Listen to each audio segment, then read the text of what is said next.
But you know, it's natural. It's cool. Yeah. Welcome back with us on our stage. We have Princess Sarah that has joined us. How are we doing this morning? I'm great. How are right. you? We're doing well. We're happy. We're here in Louisville. What are you most excited about seeing in the city once we finish? Actually, I want to go to the Muhammad Ali Museum. Right. We already went by it. It wasn't Okay. open yesterday, so planning to go there. Okay. Since we're sticking with the sports team, I understand. Uh-oh. Why you say uh-oh? What do you think? I don't know a lot about sports. You know Okay. But didn't you play sports growing up? I did. What was the position you played on the basketball team? I was a two guard. I was a Okay. basketball See? two guard. Any hoopers around here? I play There's basketball. plenty of hoopers. So you were hitting the threes and guarding the people there? My biggest game, I scored 30 points. Oh. Yeah. That's a lot of points in high school. And did you win? No, we lost. You lost? Okay. But at least you That's scored okay. your points. Yes. All right. So I have so many questions for you. The Okay. basketball one was the first one. But let's see here. Maybe it would help people Yeah. if they kind of understood your story and maybe start with Sure. curiosity. And so when I'm asking you about curiosity, like how were you curious enough and courageous enough to follow? It's like, you know what? I want to meet my true birth parents. Yes. So I think I'm a person who always doesn't want to have regrets. And I also like to step into fear sometimes. Okay. I talk about that. Like, what Okay. is it like to step into the unknown? And I said to myself, I don't want to be 60, 70, or 80 someday, and it's too late to find my birth family. So I said, I'm going to go on this journey. I don't know what it's going to look like, but I'm going to do it. And I'm going to take on being open, loving, and courageous. Mm-hmm. So I went on a journey. All right, you did. I That's did, you did. and I went to Sierra Leone to meet my birth family and the tribe. Mm-hmm. And I told my parents who raised me, an all-white family in West Virginia, I said, no one will ever replace you. You are my heart. Mm-hmm. But I just want to know more about medical history. I just will have all these questions I want to get answered. And they said, okay. So went there, met the tribe, was welcomed by hundreds of people singing and dancing. My father gave me this beautiful green African dress. Yes. And when I arrived in the village, all the women came forward to welcome me wearing the same green dress, singing We're Preparing for Sarah and Mende. So my life changed. Yes. You went from Sarah to Princess Sarah. Yeah. But I understand it took you a little time to claim it. You were a little unsure. Yeah, you did your research. Of course. I see girl, you. I have to do my research, of course. Why did it take you a little while to claim it? Yeah, you know what?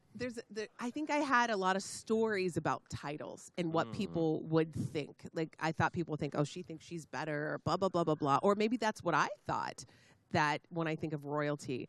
And then I started to learn about my family and the work that my grandfather did with education in the country. And I said, wow, stepping into this royalty, understanding who I am, is important for other black and brown girls to know that we can look like each other and be royalty. And also the British wanted to get rid of a lot of titles and only have one Queen of England. So it's also reclaiming that and standing in my family's power and owning that. Okay. So All right. then finally I was like, all All right. right. So you claimed it. I claimed it. You claimed it. I claimed it. And then once you claimed it, how did your life change? I know you didn't go to the DMV. But Right, you saw that interview. They were like, did you go to the DMV? Right, that was right. funny, That was right? funny. Yes, That was a good yes. one. No, I didn't go to the DMV. I didn't go to the DMV. That was funny. But no, really, to me, it's about responsibility. And I think we all are royalty in our own way when we're being of service to others. That's what I have a podcast called Modern Royalty Podcast, right? And I'm interviewing royalty from around the world. And the through line with every single person is being of service to the people, to your community. So if anybody is doing that in life, you're royalty. That's what I say. Okay. Yeah. I like that. Yeah. When are there some times when you don't step into your fear? Because you said you step into it sometimes, but when is it sometimes you don't? When I feel like it's going to affect too many people. There's one thing if something affects me. There's another thing I feel like if it might affect a lot of different people. You know, in my life, I don't think just about myself anymore. I think, and not that I thought about my family and friends, but when there's a whole community and a tribe in a country, I think differently. So I'm like, what's the best for everyone? Okay. And so that's when you have to take a little time to be like, Yeah, don't just jump. It's like, that might not be the best idea for everyone. okay. Yes. Okay. Now, were you nervous as you're doing the research and you're saying, okay, I see this could be something here. Like, were you nervous? Were you scared? Like, what was the emotions going through you when you realized that this could be bigger than I had ever anticipated? Let's see. What was going through my head? You know what? I was totally nervous, and I didn't want to be rejected. And I thought, the young child comes out. We all have our inner child that hangs out with us and pops up its head when we get scared or nervous or any of those kind of things. And I had to go, okay, we're going to do this. And we're going to take it on and trust that things are going to go well or okay, basically. Yes. Yeah. So you got through that. You worked through your nerves. You did that. And then tell us, once you arrived in Sierra Leone and you looked around after the celebration, the green dress, everyone greeted you. Yes. You looked around. You're like, there's some things here that maybe I can help or be of service with. What was that realization like? I was an actress in Los Angeles, and all of a sudden, I was really interested. I wasn't so interested in Hollywood. I was interested in my family's livelihood, and I was thinking, I can't go back to the U.S. and act as if I didn't see this, right? Buildings had been set on fire. People had missing arms and legs. This wasn't like a movie, the Blood Diamond movie with Leonardo DiCaprio and Jimon Hunsu. It's like, this is reality, and I've got to do something. So I just I stopped my acting career and really just started focusing on listening to the people. And I'm going to talk about that in my presentation later, listening to learn rather than just listening to respond. Yes. And how can we, when we're walking into situations, especially that are new to us, how can we walk into them in a space of being open to learn and not just injecting our own opinions and our thoughts? That's what I had to learn. Oh, the American mind's like, why don't we get T-shirts for the kids? Why don't we? And my father's like, we need desks. The kids are sitting on the ground. Now, this is before I got there. Right, and once I saw things, I went, okay. And then I said, let's go talk to the different people in the community. What do the women say the needs are? What do the children say? What do the people who are amputees in the community need? And that's when I started to really learn the power of talking to different groups of people who have different experiences. Sometimes we have the same people making all the decisions who have the same experiences. Which is, in my family, it's my family. My family's the royal family. They're the ones running a portion of the country. Got it. So they get to make all the decisions. They've studied in England and America, and they have this certain elevated, maybe, point of view. But that doesn't necessarily mean that that's what works for the people. So that's what I became interested in. How do we listen to everyone's voice to have something powerful for everyone? What did the women and the children say when you asked them what they needed? The women. This is what I'm going to talk about tonight. But I'm going to tell y'all. Just give a little sneak peek. We don't want to give all the cookies. So yes. But the women and children. The women said we walk miles a day to get clean drinking water. We're spending all of our time doing that, and we need clean drinking water, and we need wells in the provinces. They don't have access, and our children are dying of waterborne diseases. Water, a huge thing for life, what we need, and easily to get, right? The children said, we don't have light, we can't read at night, we can't play, we can't do our homework. Like, they want to do homework, but they do. Like, to learn is a big deal, a huge opportunity. So we got solar lanterns, we worked with Rotary and started working together. And the little girls, now this is an uncomfortable topic, but women will understand who are listening. And men too, or however people identify. And the girls said, we drop out of school due to our menstrual cycle because we don't have access to sanitary pads. Right. And we get embarrassed, and so we stay home month after month, and then we get behind, and so we just drop out. Now, something that is such a privilege to have, I've always taken it for granted, and I started to learn about that. Now, my family, the leaders, who are men, who I love, but they're not going to be talking about sanitary pads, the importance of hearing other voices, so they can stay in school and raise their families and make a difference and become whatever they want to become in life. So that's what I was interested in. Okay. Now, once you spent some time there Yes. and you kind of helped to implement some changes and to improve the quality of life, Yeah. what's maybe some of your most proudest moments as you continue to visit and, participate? Okay, I already know.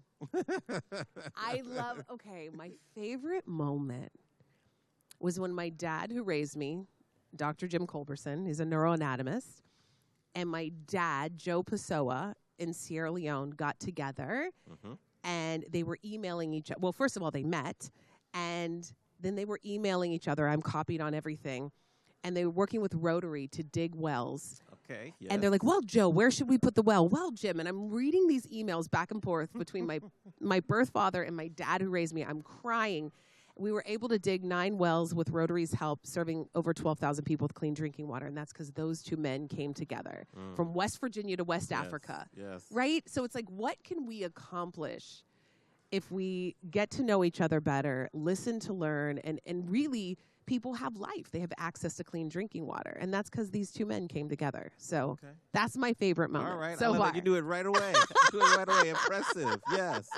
So the tech kind of nerd in me wants to ask you about what inspired you to create a Roblox game that allows the players to build and learn about cultures. That's very interesting. Yeah. And very, very different. Well, what a great way to access young people, right? Young people are always gaming. Yeah. How can we give them the carrot? You don't tell them the carrot's healthy, but like a way to learn about cultures, but at the same time, they're having a great time gaming. Right? So how can we bring in education? My background, everyone in my family is in education. So I'm interested in how do we have fun and learn at the same time. Yeah, because that's how students do. As a professor, that's how students learn most is gaming. They want to play games. They want to interact and all that. Yes. Are you a professor? I am a professor, What are you a professor of? I teach music business at Cal State University, Fullerton. So, yes, so the professor, yeah. You're the California hood where I am. Yes, okay. yes. So that's what I do, but the games. Now, are you a gamer? Do you like the game? I'm not a gamer. No? Why not? I'm not a gamer. Listen, if I was a gamer, I wouldn't get anything else done. Honestly, it's hard enough with social media. I'm like, no, I'm not a gamer. But there are so many people who are. So okay, Roblox there. You mentioned acting, Hollywood. Yes. What's the update on the live action movie based on your story and your journey? Well, we're in the queue, so to speak. Okay, yes. With Disney after COVID and after the 9-month strike. Yes. That was a huge thing. And so everything's kind of in the waiting area while they figure out what's happening. So we're kind of in the waiting pattern, but I'm okay with that. We're working on all these other great things. So so it's okay until they're ready to keep it moving. So, but we've read 2 of the scripts. So, okay. Do you have any extra roles in there for maybe a 6'0", light-skinned African-American man to maybe be the hero? If so, I like to be animated. I can be animated too. So, just let me know. Okay, I love you. You can come and be the professor or something. Yes, I'll be a cool professor too. You be a cool professor. Yes. I can tell you're a cool professor. I love that. So, I just want to you gotta shoot your shot when you can, right? Yeah, right. You have to. This is true. Smart, very smart. Thank you. I'll keep you in mind. Okay. Thank you. What inspired you to come visit us here in Louisville and share your story and kind of share some of your mindset and practices with us? My amazing speaking manager, Sheldon, said that I should come here and check everything out. And can I tell you, Louisville, I came here, I have family here. Every single Thanksgiving, we'd come here. Oh, okay. And then all the adults would go to the racetrack after, or the Derby, the Kentucky Derby. So there are a lot of wonderful memories being here as a kid, hanging out with my cousins and stuff. So it's awesome to be back. I haven't been here in years. So, yeah. Okay. I'm curious, advice based on what you've learned. And I love to ask this question. Some people laugh at me because I ask it all the time. But let's go back and talk to Sarah when she was 21 years old. Oh, yeah. You mean 7 years ago? Yes. I was thinking 4, but you said 7. I'll take it. You said 7, so this is true. And give her advice based on everything you've been through, the risks you've taken, the courage you've exhibited. What advice would you give your younger self? Yeah. I guess the advice that I would give myself, is that you don't have to know how to do everything. That there are dreams that you may want to take on that seem unattainable. However, if you share with people what you want and put it out there into the world with people who will lift you. Some people like to not do that. Yes. But people who lift you, they'll help you with those dreams. Starting a foundation, going to find my family, all this that I've done, none of it's been on my own. We weren't put on this planet to be by ourselves, right? So really, you can do anything inside a community. Don't be afraid to ask. You're amazing. You're powerful. You're talented. I was really hard on myself growing up. Okay. I didn't look like everyone growing up, so I thought, okay, I got to be really great so everyone will like me and no one will leave me. And I didn't realize that until much later in life. That probably has to do with my adoption as well. Right. Also being the only like brown kid, black woman in the predominantly white world, in my own white family, right? Yeah. So there was some things I was dealing with, but as a result, kind of standing in my power now and knowing you got this and you don't have to do it alone. Okay. All right. Great advice. You mentioned one thing, like with such visibility you have on social media in the world. Yes. How do you manage the people, trolls, who love to kind of bring you down, you know, maybe online trolls and in real life? What do you do to manage your mindset? Because that's got to be very important because you're doing some important work. Yeah. And you can't get distracted. You know, my boyfriend, George Hughes, always says to me, if you don't have people coming after you, you're not really up to anything. Wise man there. Yes, right? Yes. Which I think is such a great way to look at things, because people, if you're not doing anything, people don't care, right? So that's one aspect and context that I use. I also don't really read a lot of the stuff. I just try to move. I thank goodness there's a team that I work with, and they can manage a lot of that stuff. And I used to have challenges with it when back before into like 2006, when my story hit the media. It was overwhelming, and I didn't know how to be with all of that, and it really started to get me depressed. But I was able to shift that, and people have to be careful with that. Yes, very careful. And have your village around you, and know that you don't have to take on. And people it's like, are you that bored in life that you've got to come after me? Like, what's going on in your life? Go do you. Yeah, right? But they could be bored, yes. Yeah. How are you successful in building like a very nice and supportive village? Because that can be challenging, particularly if you're in the public eye so much and people are like, oh, she's a princess. I want to get some access to that. Like, how are you able to build your people? Yeah, great question. Because the changes happen. My family, I'm really close with my family. Nice. And I adore them. And also, you know what's kind of interesting? I've been interviewing the royalty from around the world from the podcast. Please check it out, Modern Royalty Podcast. Yes. On YouTube, Spotify, all that jazz. Little plug. Always. But what's interesting is these folks who I've been interviewing have become friends. They have their own world of kind of not being able to. So literally one of the princesses messaged me yesterday and said, hey, I've got this idea, and we're just chatting it up. So I have friends that I've grown up with in West Virginia who will always be there. Like my first grade best friend, Amy. My other best friend from 5th grade, Stephanie. Stephanie. And we still talk regularly. Right. I have friends around me. But I also have new people, and not being afraid to be open to new people. I like it. Yeah. Yes. Yeah. You met a new person here today, too. But anyways, we'll keep talking. A new person who wants to be in the movie. Yes. What's next for you, and what are you looking forward to kind of accomplishing next?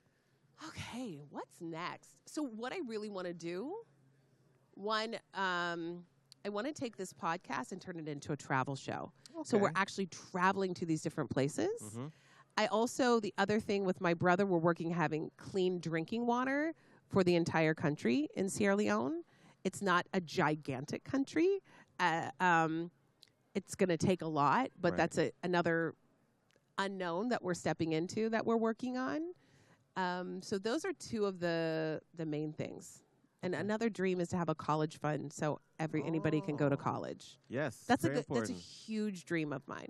And not just in America, but also in Sierra Leone. Good. Yes. I love it. Yeah. All right, time for another plug. Where else can people kind of find you if they want to connect? Maybe they want to support what you're doing. Where's the best place to reach you? Yes. So I am Princess SC. So Princess Sarah Culberson on LinkedIn. I am Princess SC on all the platforms. And Sierra Leone Rising. .org for our work in Sierra Leone. Please, if you're open to it, donate, give. It makes a huge, whatever it is, $5 to $5,000 makes a difference. You know. Yeah. And Princess Sarah, she will be giving our closing keynote session today at approximately 3:45 p.m. Eastern Standard Time. Yes. Thank you for getting up this morning and sharing some time with us. It's nice to meet you. Thank you. And just amazing. So we'll support you. Can't wait to see what you talk to us about this afternoon or evening. Thank you. I would love to be in one of your classes. I can tell you're an amazing professor. Okay. Well, you're entertaining. We got it on tape. So we're going to make that happen. Up next, we have Chester Santos joining us. So give us about 1 or 2 minutes. Thanks again to Princess Sarah, and we'll see you back here in 1 minute. See ya.